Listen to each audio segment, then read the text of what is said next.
Food is a big part of life in my family. We spend time cooking with each other and bond over family meals.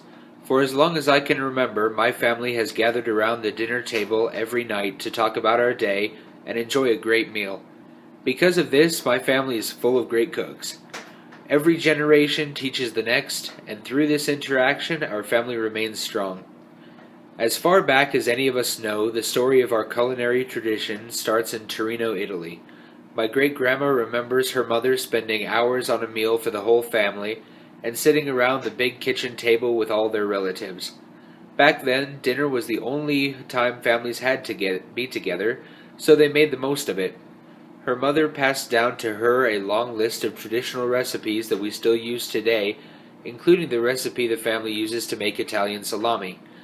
Every few years, the whole family with some friends get together and slaughter our own cow and pig to make salami for everyone.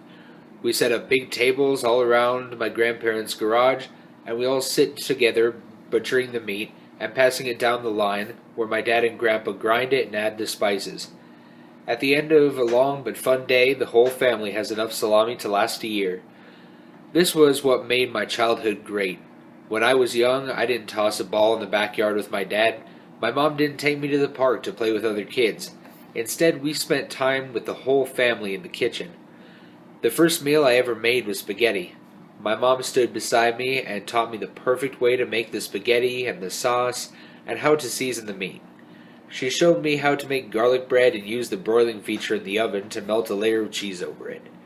As I later found out, she wasn't just teaching me how to cook, she was teaching me how to live on my own. I remember the snow falling outside of the window while my father sat in the kitchen on an old wooden bench. He would make bagna calda every year when winter came, the whole family's favorite meal. I was sent to fetch each ingredient as he needed them, and when I was old enough that he trusted me to not burn myself, I got to help. I didn't just learn how to make the dish, I learned the value of tradition. Every year, my lessons continued. As I learned more, I got to help more, and in doing so, I became a bigger part of the family.